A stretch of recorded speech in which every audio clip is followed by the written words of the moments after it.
Hello there, welcome wherever you are. Good morning, good afternoon, good evening. Good to see you here at this webinar organised by GAIN, the Global Alliance for Improved Nutrition, in the run-up to the UN Food Systems Summit. I'm Shuli Ghosh. I'm delighted to be moderating this discussion for the next hour as we examine the Keeping Food Markets Working programme. Now, as you're all aware, the COVID-19 pandemic has had a huge impact on the food systems. We've seen restrictions on markets, goods circulation, food loss, stockpiling, all of which have created shortages. Real and perceived risks have reduced demand and undermined market resilience. And right now, understandably, a lot of governments are focusing on strengthening health systems rather than food systems.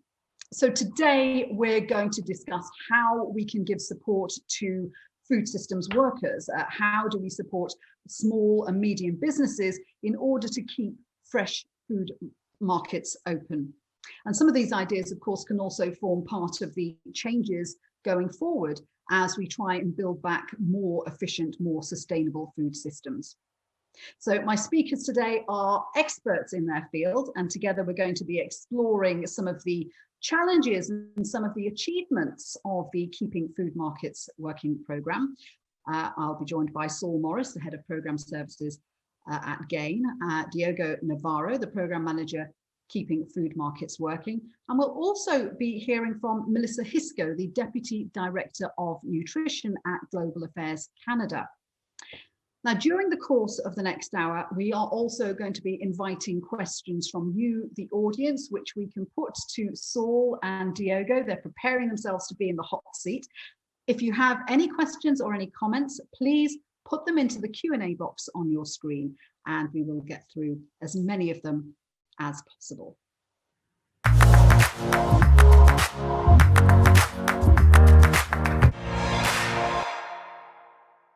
So, first up, please welcome Saul Morris, Head of Programme Services for GAIN.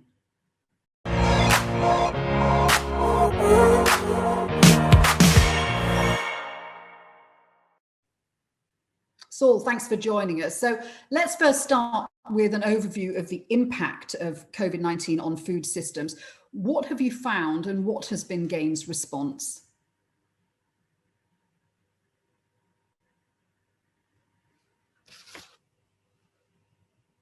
Thank you. It's great to be with you here today, almost exactly a year after the pandemic started to turn our world upside down. And I think over this period, we've all got used to seeing the just dramatic impact on health systems, but actually the impact on food systems has been equally dramatic. And for billions of people around the world, this pandemic has changed the availability of nutritious foods, their affordability, and even their desirability, whether or not they want to eat them, because of rumors and myths about how different foods are linked to contagion with COVID. And I think we're all kind of ask ourselves how it is really that a respiratory virus has been able to have such far-reaching effects on food systems. And unfortunately, obviously governments around the world have done what they needed to do to try and keep people healthy. But some of the unfortunate side effects of that have been that they've had to close down food markets where people buy their food. They've had to restrict free movement of people and goods, and that's true kind of locally between towns, between districts, between countries.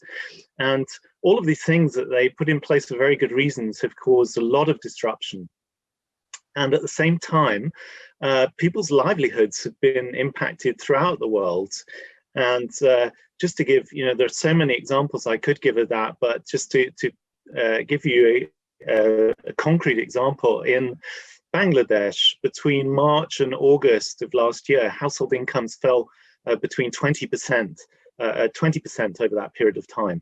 And in addition, some other countries, such as Nigeria being a strong example, have seen really sharp price rises in staple and nutritious foods prices. And again, we watch this. We're present in more than 10 countries. From the beginning of last year, we became very aware of how these issues were affecting food systems, and we had to think about reshaping our programs. Yeah, so some of the statistics that GAIN have looked into are quite staggering, and the emergency response to the pandemic by GAIN has been the Keeping Food Markets Working programme. Tell us about that and why it's so important. Yeah, so we started actually, before we were able to launch this very specific programme, Keeping Food Markets Working, we started trying to change all of our projects all around the world, because we do basically two big blocks of things. We help by moving goods around the world, things that help with the production and distribution of nutritious foods, and we meet with large numbers of people and we train them and we communicate with them, and all of that we realized was going to have to be done differently. So we started by doing that, and then we realized that just changing what we'd been planning to do already was not going to be enough, and we needed to put together an absolutely dedicated portfolio of actions as an emergency response to protect what you might think of as the key assets of food systems in 9 countries, and to demonstrate how you could enhance resilience. So the elements of that we've put in place, they're all built out of the things that we were doing before anyway, but with a slightly different take, adapted to the circumstances. So we have a lot of emergency measures to stop small and medium enterprises who trade in nutritious and safe foods from going out of business. We were particularly keen to make sure that fortification programs can keep going. Those are the programs that add minerals and vitamins to staple foods and are particularly accessible to poorer consumers. We wanted to make the places that people go to buy food safer. So those food markets, those rich cultural environments that trade in food in countries in Africa and Asia, we wanted to make sure that people weren't going to get sick by going there and that business could carry on. We wanted to help low-income workers to be able to access nutritious foods. And finally, we wanted to support local authorities and help them plan and coordinate. Yeah, and the impact on small and medium businesses has been massive during the COVID-19 pandemic. As you've just said, livelihoods are at risk here. When we talk about changing food systems, food systems are so massive from one end right to the other, which ends with the consumer. What GAIN is really doing is drilling right down, taking a look at a very specific part of it, which is the fresh food markets. Tell us why are you looking at it in such a specific way? Yeah, so our focus is always on those foods that are particularly dense in nutrients and associated with good health outcomes. So many organizations around the world are working on staple foods. And of course, that's very important, but we're really concerned about things like vegetables, fruits, nuts, seeds, animal source foods, milk, eggs, all of these things that just come packed with nutrients. And so we support these in a variety of ways. We support consumers to make sure that they keep on wanting to consume those, and that has been an issue during this pandemic because of rumors that have gone around. We support these small companies that are involved in their value chains, and we working as one of the work streams in this portfolio on food markets where so much of that trading happens. And these food markets, I'm sure many of our listeners, like me, take delight in going to these wonderful places that are so full of life and cultural meaning. I mean, they're really part of the communities, aren't they? So you're in effect concentrating on helping entire communities by concentrating on this thriving part of it. Yes, that's so true. And in fact, one of our colleagues was saying, who works on wholesale markets, the knock-on effect, if a wholesale market is stopped from functioning, you see this ricochet through the whole food system, and then local neighborhood markets can't get the foods that they need. Consumers then obviously can't get the foods that they need. All of these people who sell food beside the wayside, they can't get their products either. So you have livelihoods, nutrients, and health all entwined in this setting. Okay, Saul, I'm going to come back to you a little later on and ask you more questions about that. But for the moment, thanks very much indeed for that. Let's bring in our next panelist, your colleague Diogo Navarro, the Programme Manager for the Keeping Food Markets Working initiative.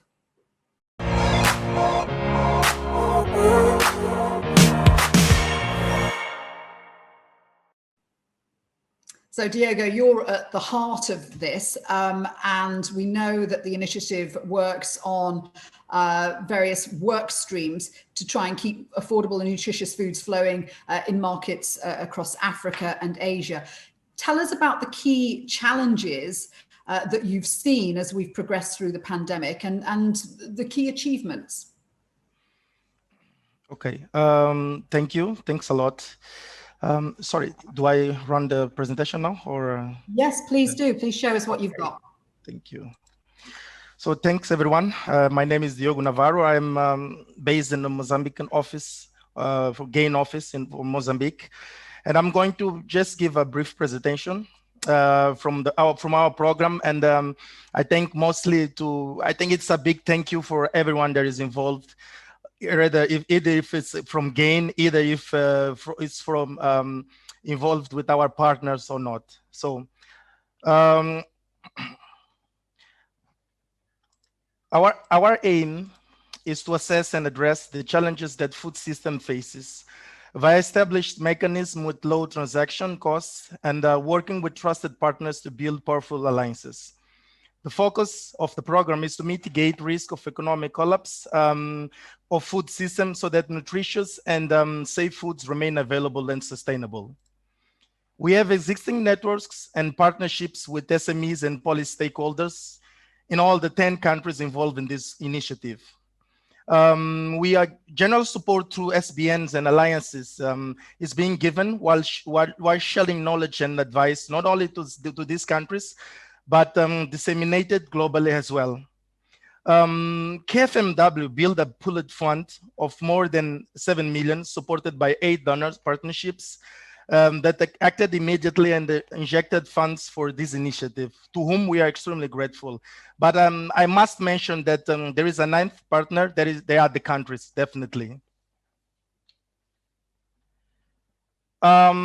Our interventions are based in the work implemented by 5 main work streams. Plus one, there is a cross-cutting research. It's not being implemented in country, but there is a great deal of work being done there to show and to learn from what we are doing in these 18 months.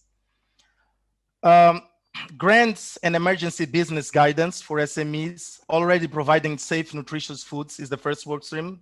Sustain and reinforce our work around large-scale food fortification is another one. Help countries keep food markets infrastructure open, but safer for vendors, consumers, and market authorities, obviously. Providing workplace nutrition protection with grants and guidance for food system workers and their families.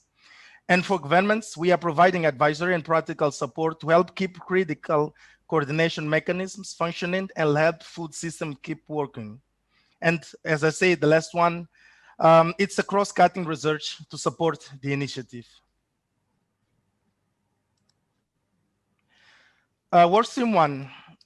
Our teams are working to understand the constraints and needs that SMEs that produces and market nutritious foods have, plus supporting their liquidity. But obviously, a relevant portion of the funds are being directed through as small grants to enable SMEs that are critical to supply nutritious and safe foods.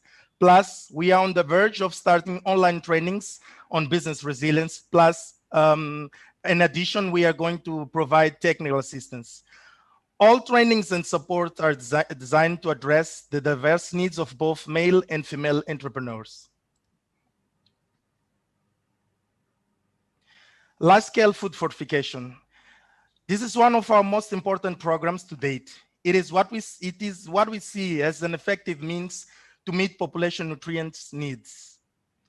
With COVID-19, this program, LSFF, gains a more relevant importance because we need to ensure that people consume essential micronutrients required for health, growth, and functioning.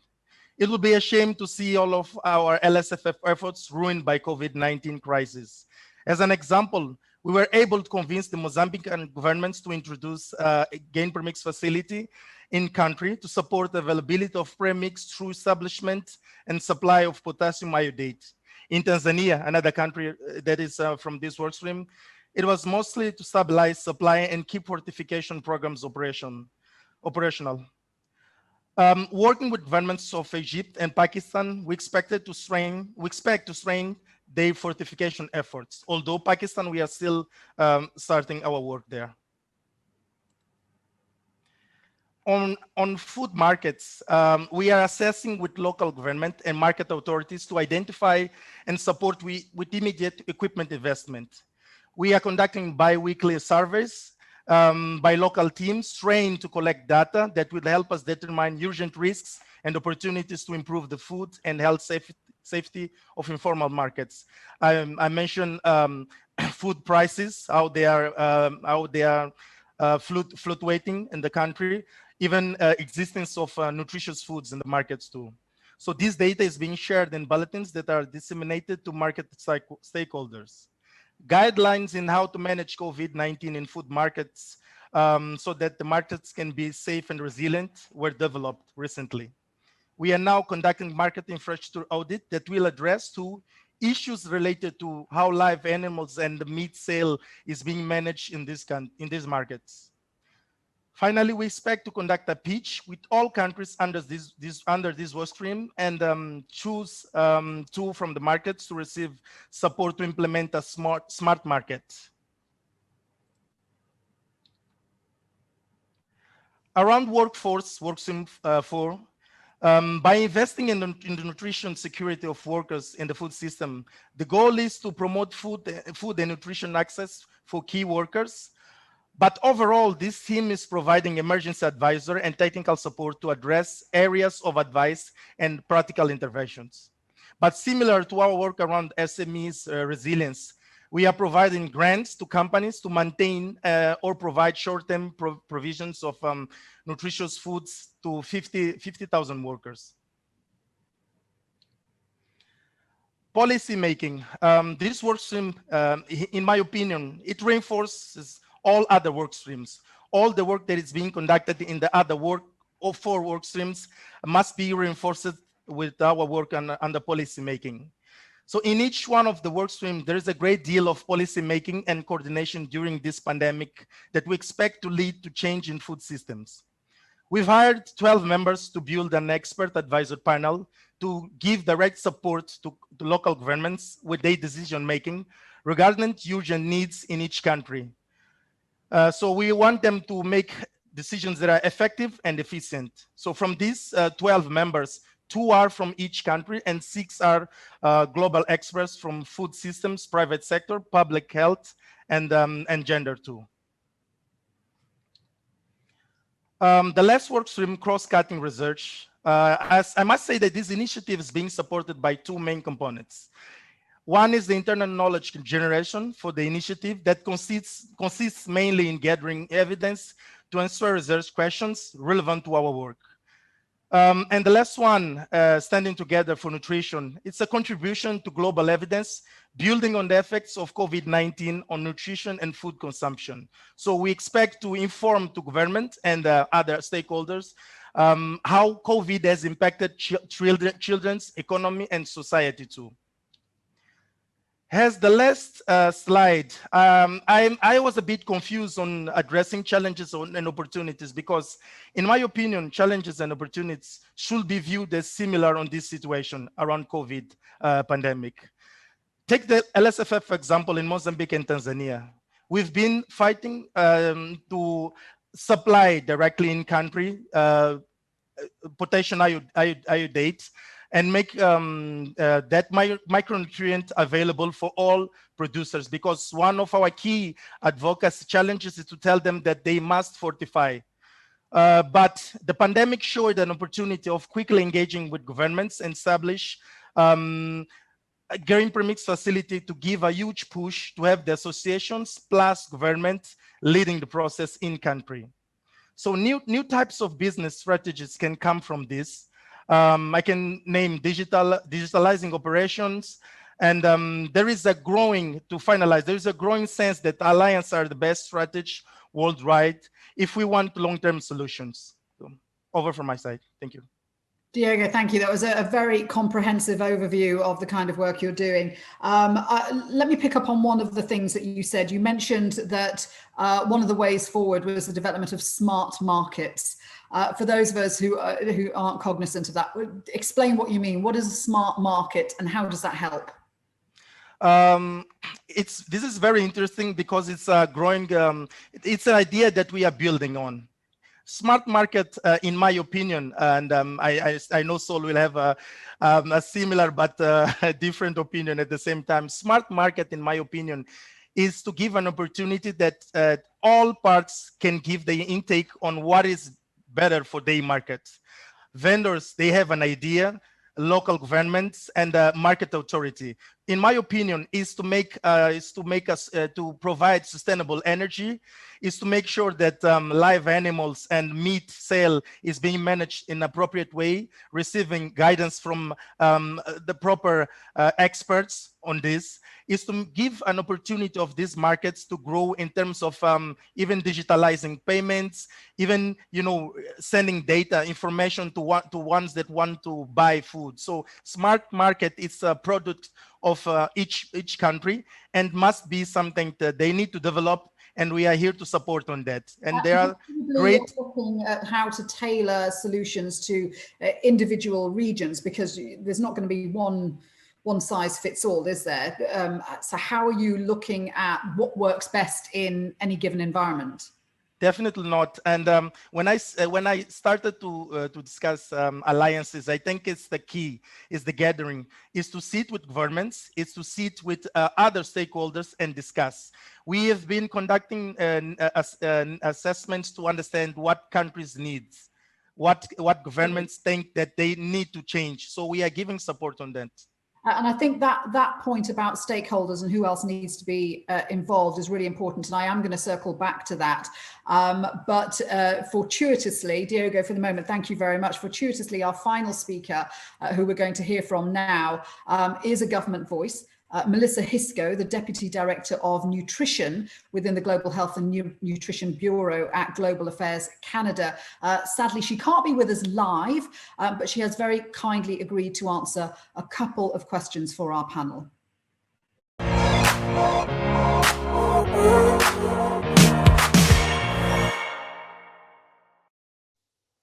So earlier I asked firstly how the Canadian government was responding to the impact of COVID-19, the pandemic, on nutrition and food systems. Here's what she had to say. So Canada has recognized that the COVID-19 battle needs to be fought on a variety of different fronts. We are continuing to deliver on critical life-saving interventions in areas like nutrition and food security, but also SRHR and education, to make sure that the secondary impacts of the virus are not worse than the pandemic itself. And so for our part, the Government of Canada has committed $1.6 billion to support the global COVID-19 response. And this includes, hundreds of millions of dollars to support nutrition interventions, food systems that are being impacted by COVID-19. So we're continuing to deliver on our essential nutrition commitments, and this includes things like micronutrient supplementation and ensuring that women have proper antenatal care, that breastfeeding education is available, in addition to keeping food systems working by supporting food workers and farmers.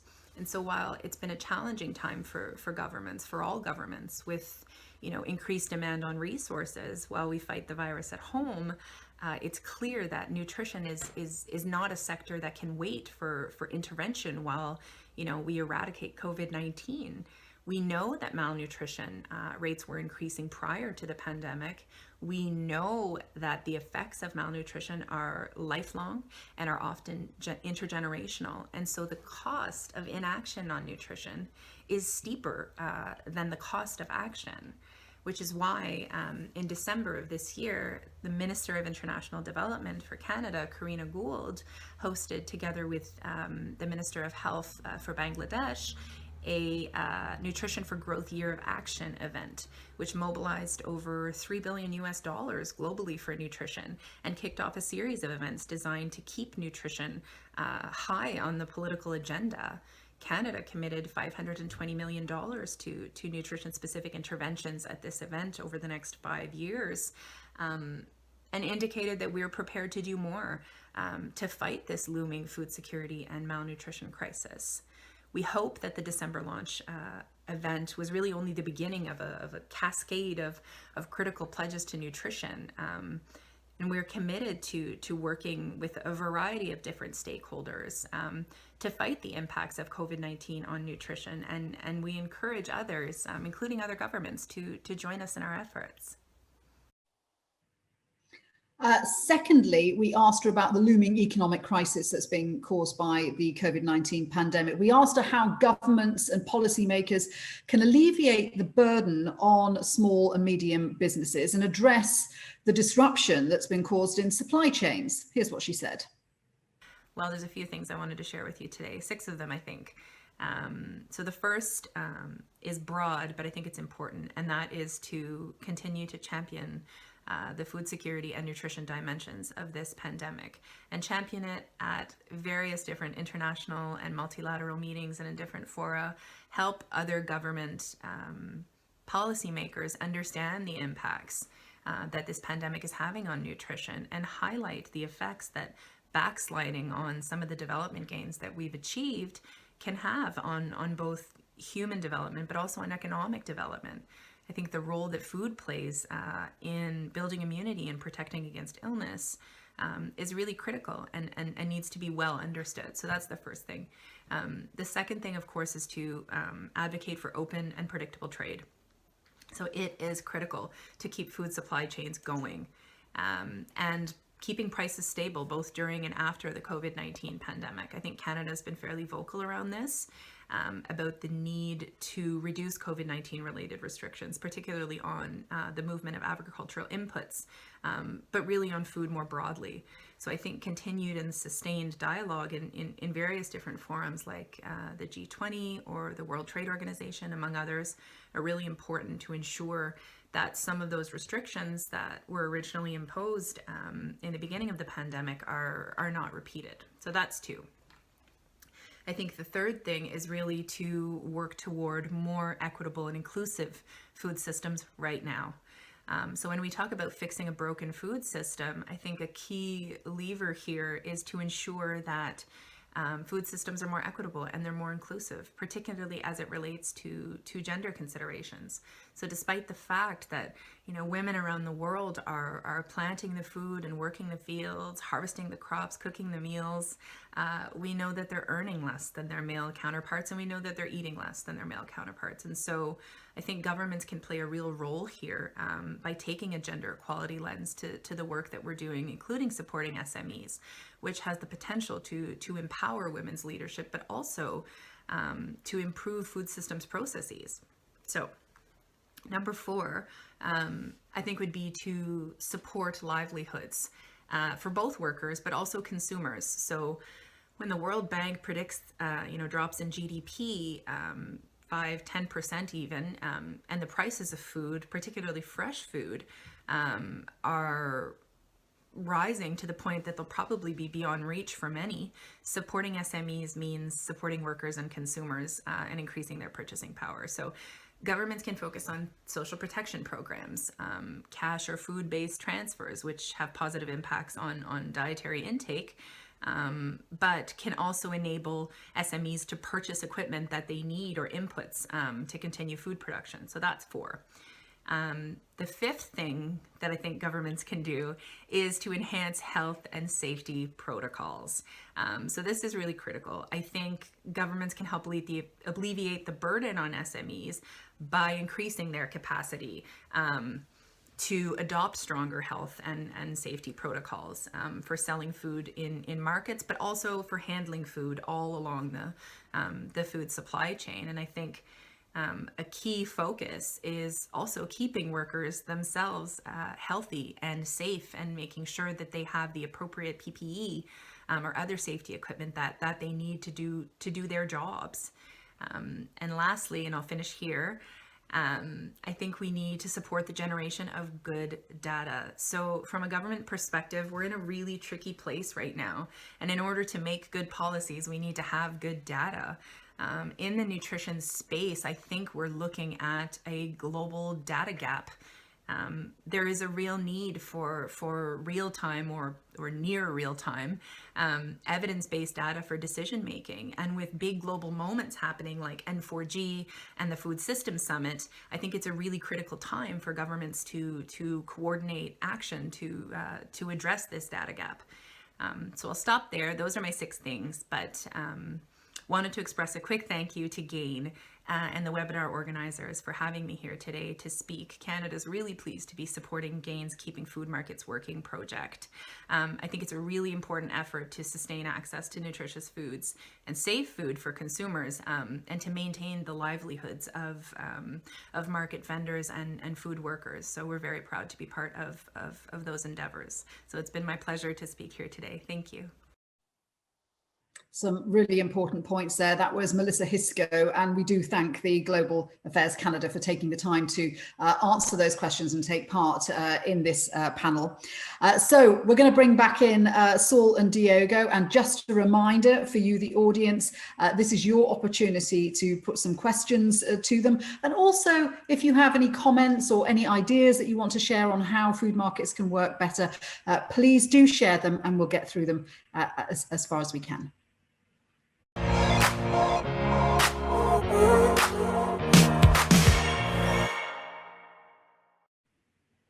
Okay, so I want to start, gentlemen, with some of the things that we were listening to from Melissa Hisco there. Canada, obviously very on board with dealing with the issues of nutrition and the burdens which have been placed on small and medium enterprises by COVID-19. But let's talk about how important it is to get governments on board and get other stakeholders on board. Saul, if I can start with you. As Melissa said, the cost of inaction can often be more than the cost of actually doing something, investing in this. How do we get governments and other players involved?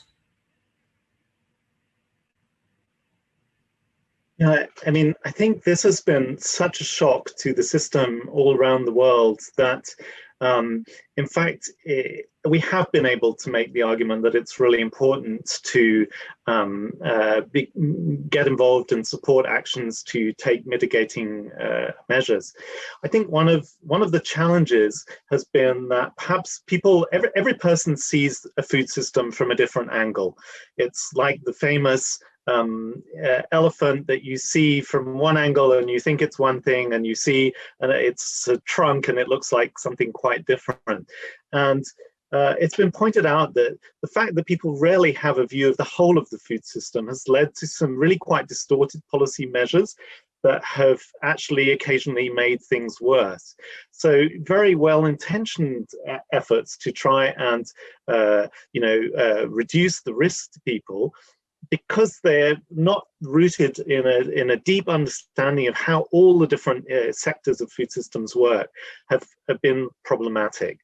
One example of that has been, for example, when governments have designated essential workers, they have understood that people who sell food directly to consumers are essential workers, but they don't necessarily understand that all of those companies behind the scenes that move food around from place to place, or provide cold storage facilities, are not a part of that as well.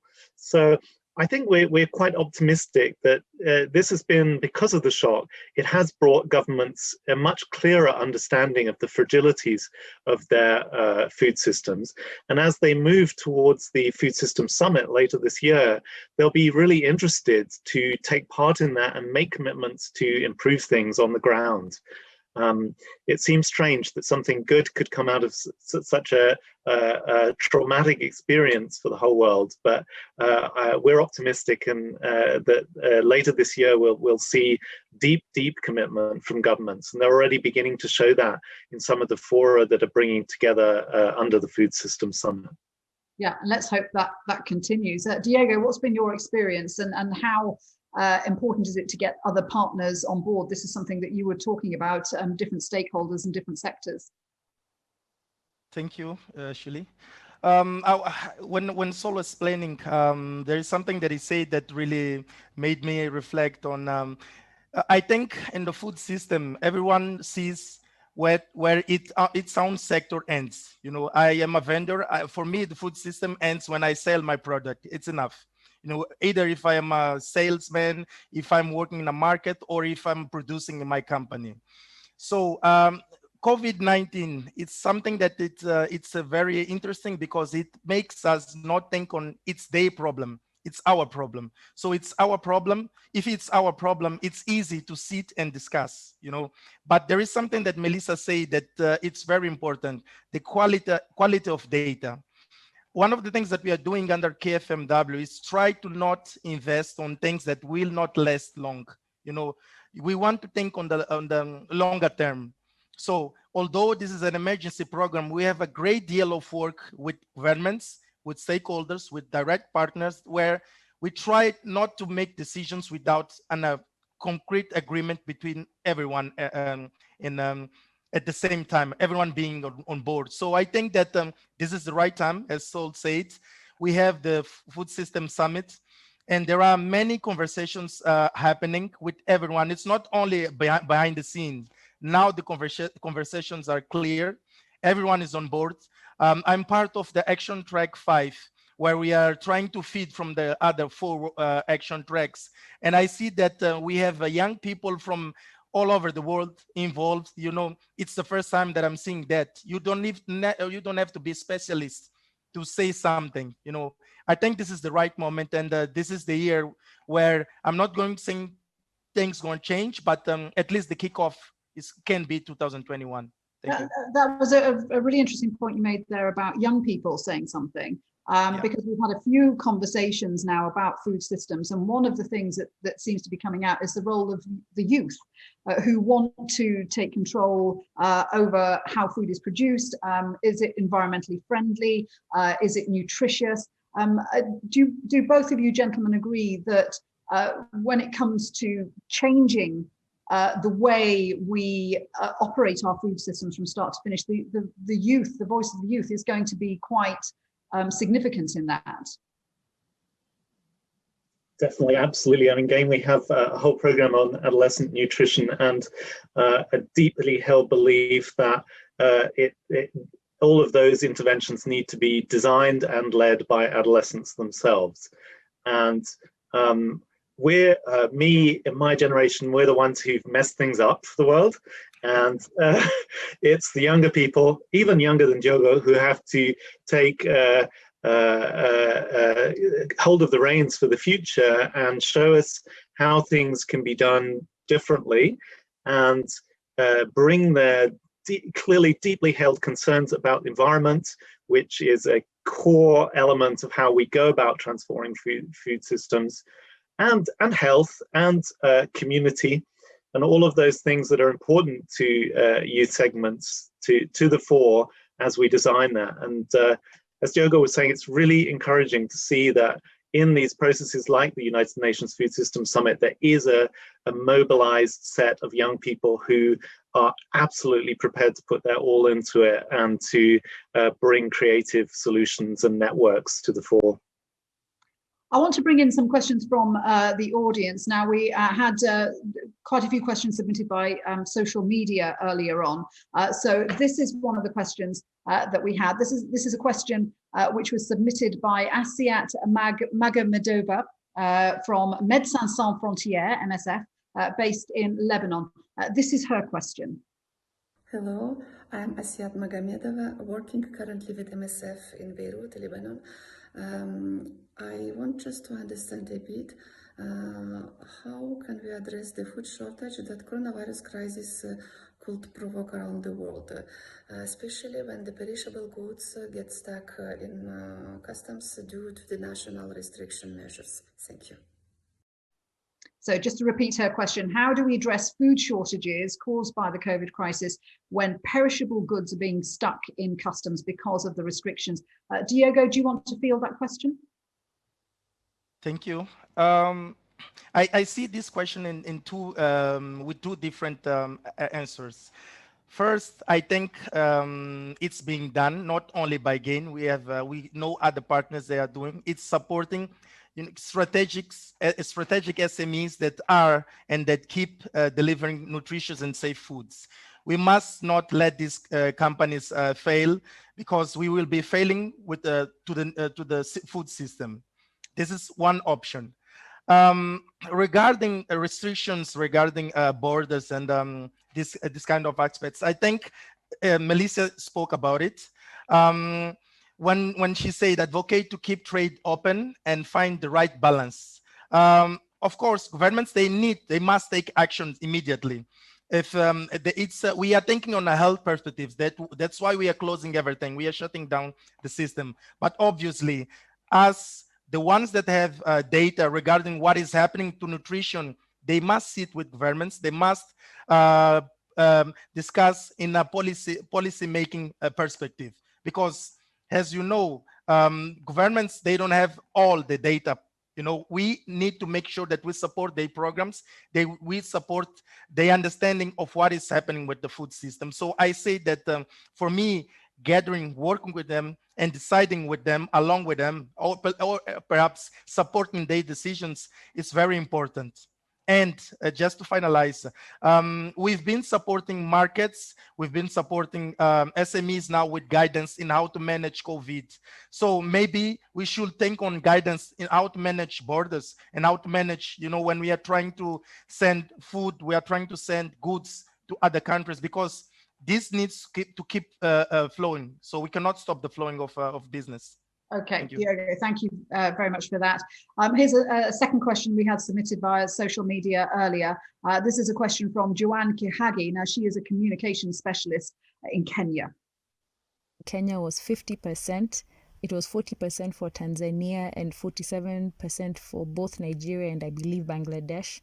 And we've seen recently that safe sales transactions and home deliveries without human contact could help in keeping markets functioning. Are there any plans to encourage and support initiatives to provide online mechanisms for ordering and paying for food?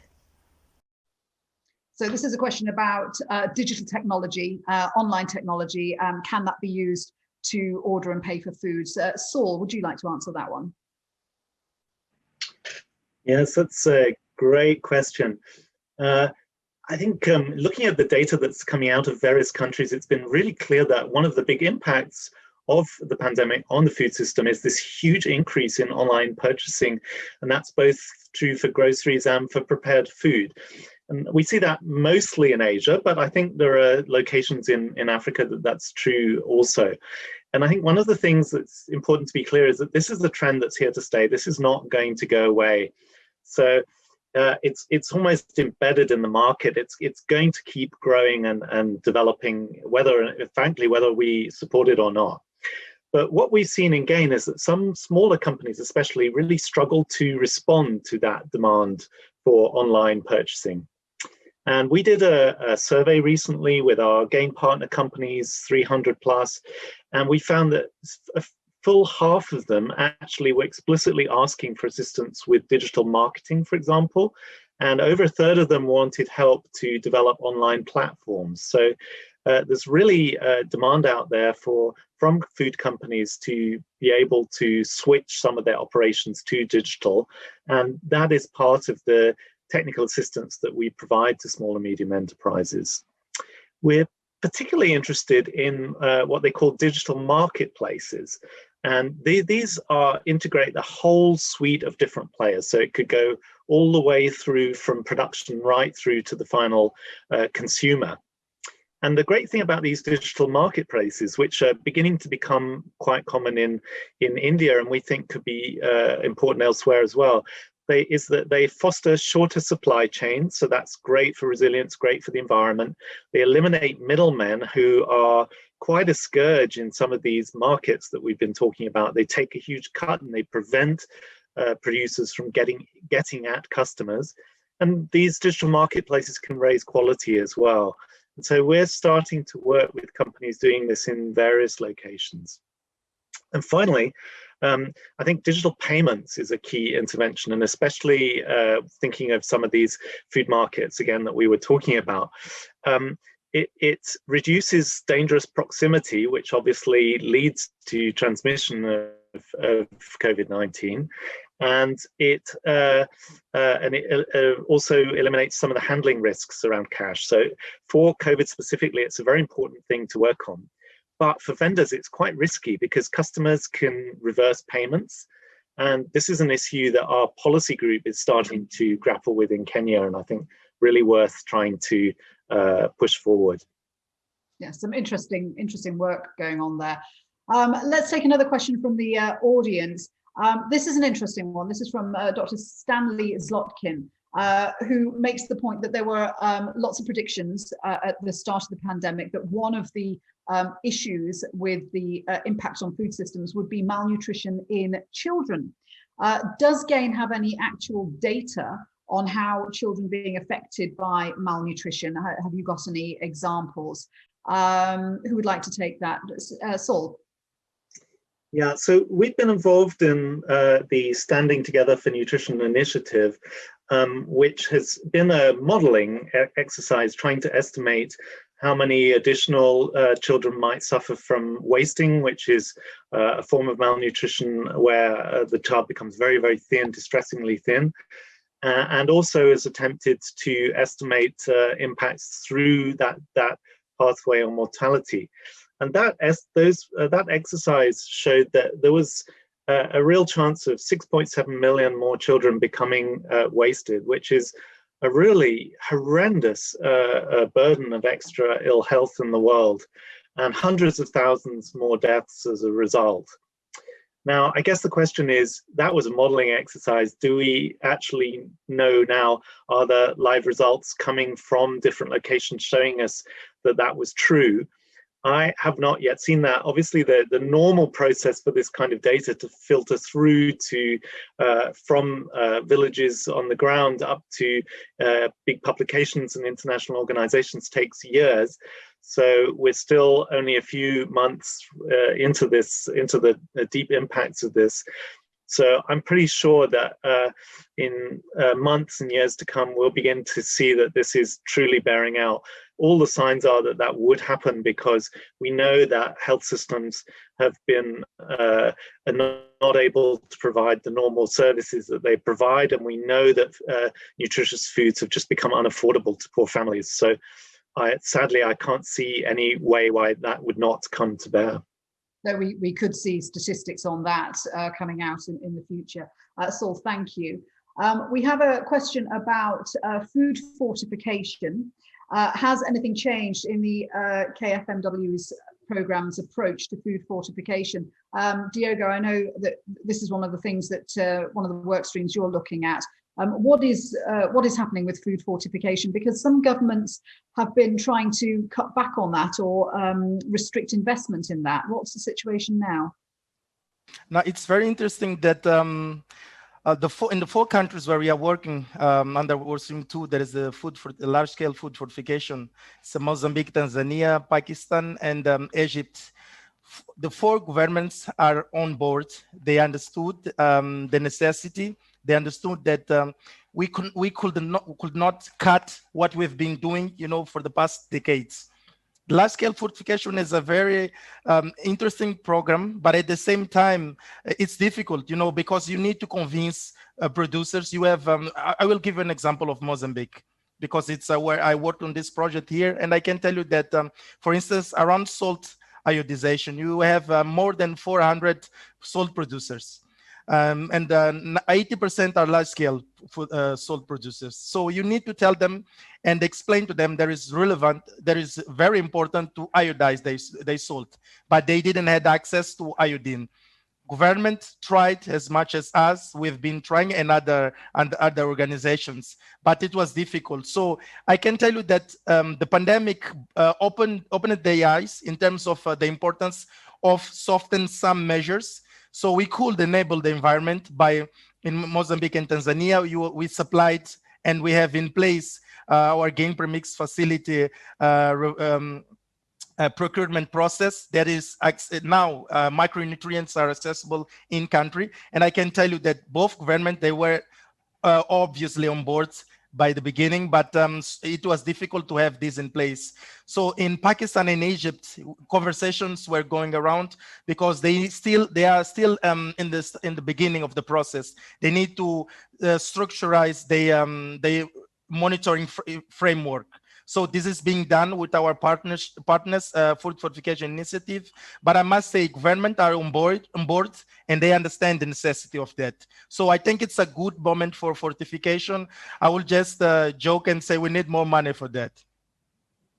Yes, more money is always needed, Diogo. Excellent. Thank you for that. We've had a couple of questions. I'm going to bundle them into one question, which is basically about the future. When we look at what we're doing now, the lessons that we've learned, the work that you're doing now, how does that play into future food systems? How can we build on the lessons learned? And how do we keep this momentum going? We hear this phrase, build back better, all the time, but how do we do that in practice? Let's start with you, Saul, and then I'll come to you, Diogo. Yeah, so some of the things that we're doing, I guess, by their nature are not intended to be long-term. So, for example, the emergency cash payments to small and medium enterprises working in nutritious food value chains. This is really an emergency measure to get them over a really bad moment in time. But alongside that comes a whole load of different support to them, which I think really does help us think about sort of how to adapt for the future. Because what we've been talking to them about is, okay, you can see that the context and the food environment around you is evolving, and it will continue to evolve through the end of this pandemic for the next couple of years and beyond that. How do you need to think about transforming your own business so that you're able to deal with some of these challenges of the future? If the demand for different types of food is going in a particular direction, how can you tap into that? Or if environmental issues are becoming more of a concern, as we saw, so that, for example, to take an example, the pandemic has really shown us that short supply chains are more resilient. If you have to bring food from thousands of miles away, chances are something is going to go wrong at some point along that long supply chain. Whereas if you can work with producers and processors who are a smaller distance away, it's going to be much, much more resilient. So I think there'll be a lot of interest in building up those shorter supply chains using tools like the digital marketplace that I was mentioning before, that integrates a whole suite of different players and stakeholders in one overall integrated approach. The other area that I think Diogo might want to talk about is on the market work. So I'll let him talk to that one. Yeah, why don't you address that issue, Diogo, and how do we keep the momentum going? Thank you. One big lesson that we've learned in our food markets work is that for those, and I might be one of those that thought that it will be only working on the infrastructure, because you see that obviously I say in Africa, in Mozambique, to be more concrete, you have many markets that are destroyed. I'm talking about infrastructure. But you think that if you have a second thought, you will see that it's more than infrastructure. It's the mentality that you need to start changing, because I'm not talking only about Mozambique. In each country, food markets have a different perspective. If you ask me what is a food market, I can tell you my perspective, but for others, it can be a different opinion. You see, often now you see food markets, even the informal ones with eating areas, they are selling every type of products, not only food, So I think governments need to sit and discuss and collect the relevant data and understand what is the future of the markets. I think that this is something that needs investment, lots of investment, but we need to understand how each country views markets, and we will be more able to support, strategically, because food markets are very, very important in Asia and Africa. It's where you have the biggest, I wouldn't say biggest transactions in terms of money, but for poor people, you know, this is very important. So we must keep them open, but at the same time, we need to still understand everything that is intrinsic with the markets so that we can give the best support possible. Thank you. We've got time for one very quick last question. And so I'll ask you to keep your answers short. How do we get food companies on board, particularly reluctant ones, or food marketers on board? For example, we know that the consumption of non-perishable foods is increasing. When we look at fast food adverts or companies that produce foods which are less nutritious, how important is it to try and get them to buy into this idea of more nutritious, fresh foods in the future? The million-dollar question, the whole that concerns all of us around the whole issue of transformation of food systems. How can we balance holding to account those who are doing negative things that are leading us down the wrong way with positive, supportive, critical friend approach that builds up the measures that are positive? I think this is almost the defining question for us at GAIN, the Global Alliance for Improved Nutrition, trying to get that balance right. Guys, I'm going to spend the last few minutes just getting final thoughts from each of you. Just a minute or two of what you would say the key message is, the key takeaway, or the key challenge that we need to meet, particularly around the Keeping Food Markets Working initiative. Saul, let's start with you. Well, I think the pandemic has been an absolutely brutal warning to all of us of how vulnerable our current food systems are and how interconnected they are across the world. Who would have thought that what happens in a faraway wet market the other side of the planet or in a container port in another lockdown country can affect the health and the livelihoods of millions of people around the world? So we feel that through this program, we've been able to show that there are relatively simple ways of enhancing resilience through such a crisis. And now what we need to see is the commitment and the energy to work together and scale those solutions up. Saul, thank you. Diego, what's your key message? Thank you. I will just start by your question for Saul. I was thinking, how do you convince anyone of doing anything? I think it's about showing where is the gain on the process. So I think the gain on the process for us is not having a second pandemic, striking like this pandemic is striking. So we will need to be able to show to consumers, to vendors, governments, to our stakeholders that the program is not the answer to all the problems in the food system, obviously, but it is a starting point, as other programs that I've been seeing. So I think that the last word I would say is that we need to alliance. We need to work together to make this process work better for us all, because it's our problem, not their problem. Yeah. Gentlemen, thank you both very much indeed. It's been great getting your thoughts there, and also on how the Keeping Food Markets Working program has made such a difference and continues to make a difference. And hopefully the lessons there that have been learned, we can build on in the future to make more robust food systems. Thank you to my panelists. Thank you also to the audience for your questions. Some really insightful questions there. We will send a survey and a link to everyone who joined us today. We'll also make a recording of this webinar available through GAIN. And we would also like to let you know that our next webinar will be live on Wednesday, the 24th of February. That's at 2 p.m. Central European time.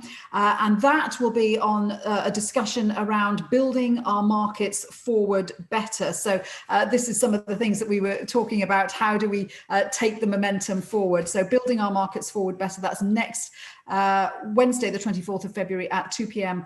Central European time. We would love it if you join us for that discussion. But for now, it's just left to me to say thank you very much indeed, and have a good rest of your day. Thank you.